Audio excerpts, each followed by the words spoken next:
আসসালামু আলাইকুম। কতদিন পর আবার ক্যামেরা অন করলাম, বিশ্বাসই হচ্ছে না। মাঝে মাঝে মানুষের জীবনে এমন অনেক কিছু ঘটে যায়। বাবার বাড়ি যাওয়ার কথা ছিল আরও 1 মাস আগেই, কিন্তু মানুষের জীবনে আচমকা এমন কিছু ঘটনা ঘটে যায় যা আমাদের পরিকল্পনারও বাইরে। আমার শ্বশুর আব্বু অ্যাক্সিডেন্ট করেছিল, তাই আমার আসা সম্ভব হয়নি। এখন 15 দিন পর আলহামদুলিল্লাহ অনেকটা সুস্থ আছেন, তাই আমার আব্বা আজকে আমাকে নিতে এসেছেন। আমি আজকে আবার আমার বাবার বাড়িতে বেড়াতে যাচ্ছি। যাওয়ার পথটা খুবই আনন্দের ছিল। যখন বাসায় ফিরলাম তখন সোজা যেন একটা ধুলোময় বিশ্বে পা রেখেছি। দীর্ঘদিন পর বাড়ি ফিরে মনে হচ্ছিল যেন এক নতুন জগতের শুরু। ঘরটা দেখে বুঝতে পারলাম ধুলোবালি আর জঞ্জাল এমনভাবে জমে গেছে যে কোথা থেকে শুরু করব কিছুই বুঝতে পারছিলাম না। আলমারির ভেতরের অবস্থা দেখলে মনে হবে 1 বছর কেউ ব্যবহার করেনি। বোঝাই যাচ্ছে না যে মাত্র 2 মাস আগেও কত পরিষ্কার ছিল। এত পরিমাণ ধুলা জমেছে আর মাকড়সা তার নিজের মনের মতো করে তার ঘর সাজিয়েছে। এত পরিমাণ ধুলা জমে আছে যে আমি হাত দিয়ে টান দিয়েছি, তাই আমার হাতে ধুলো লেগে চলে আসছে। দেখতেই পাচ্ছেন যে কি পরিমাণ ধুলো লেগেছে। আসলে কি বলবো বুঝতে পারছি না। এত পরিমাণ ধুলা জমার কারণ কি আমি সেটাও বুঝতে পারছি না। এই বাসাটা আসলে এমন জায়গায় অবস্থান করছে যেখানে কোনো ধুলাবালি আসার তেমন কোনো রাস্তা নেই। এটা মেন রোডের পাশেও না, একদম ভিতরে বাসাটা।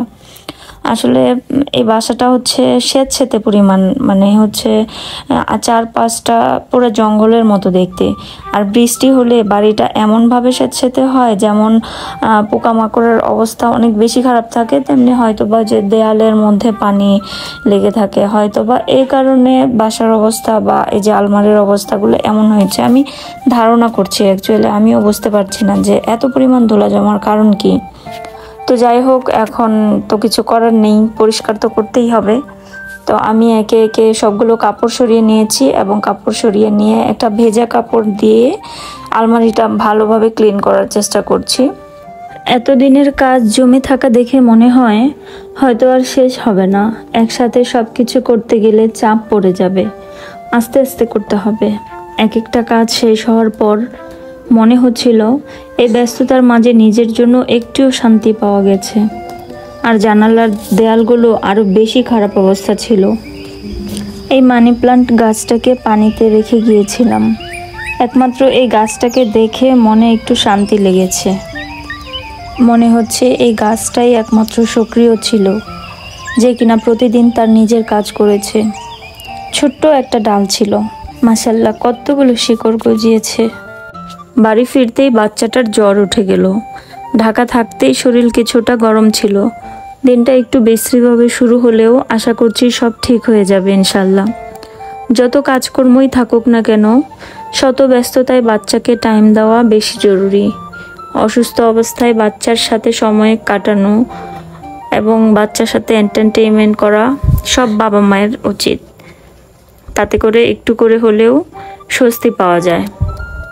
কারণ বাচ্চারা চায় তার বাবা মা পাশে থাকুক সব সময়, আর অসুস্থতার সময় তো একটু বেশিই চায়।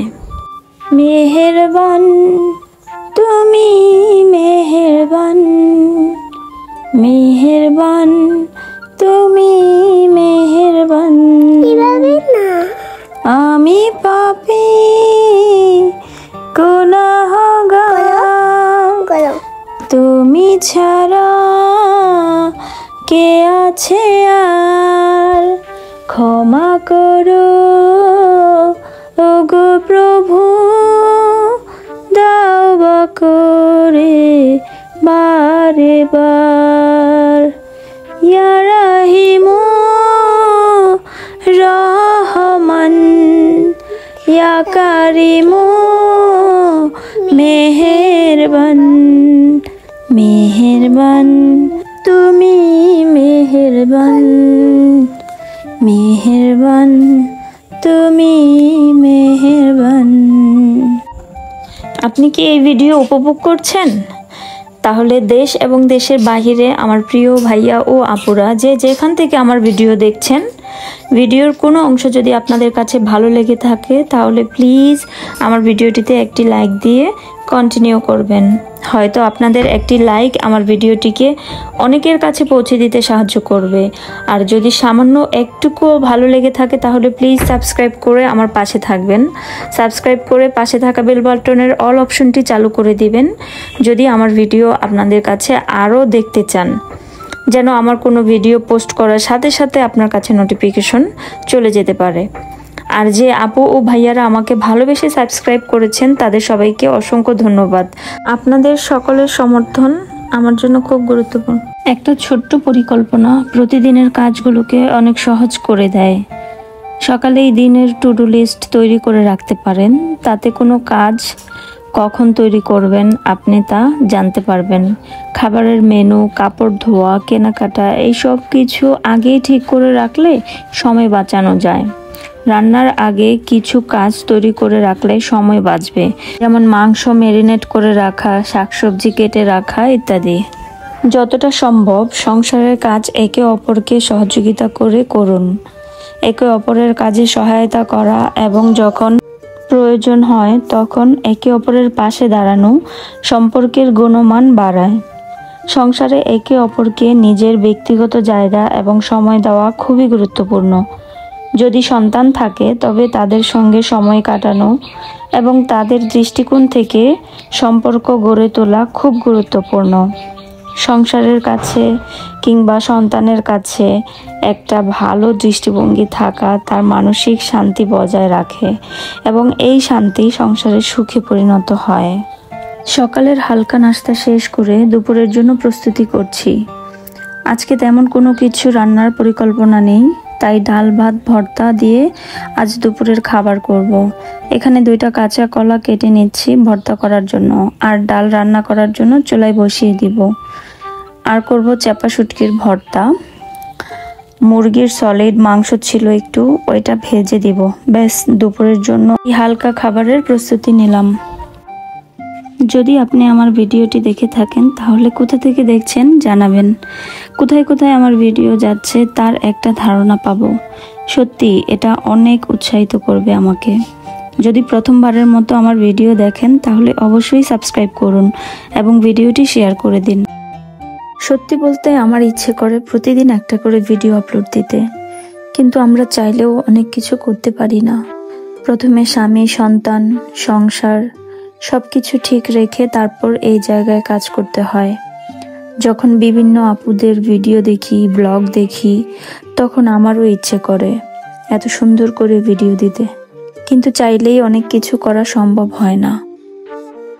একা একা সংসারের সবকিছু সামলানোর পর এই জায়গায় সময় দেওয়া একটু কষ্টের। যারা প্রবাসীর বউ তারা এই বিষয়টা ভালোভাবে বুঝবেন। আমার কাছে মনে হয় আল্লাহ মেয়েদের অনেক বেশি ধৈর্য দিয়েছেন, কারণ এটা তখনই সম্ভব যখন একটা মেয়ের অনেক বেশি ধৈর্য থাকে। ধৈর্য ছাড়া এত কিছু মেনটেন করে এই জায়গায়, এই প্ল্যাটফর্মে এসে কাজ করা এতটা সহজ নয়। ফ্রিজে অল্প সলিড গোস্ত ছিল, ভাবলাম বেবির জন্য ভেজে দেই। আমার baby chicken fry, French fry খুব পছন্দ করে খেতে। ঘরে যা যা উপকরণ ছিল তাই দিয়েই করেছি।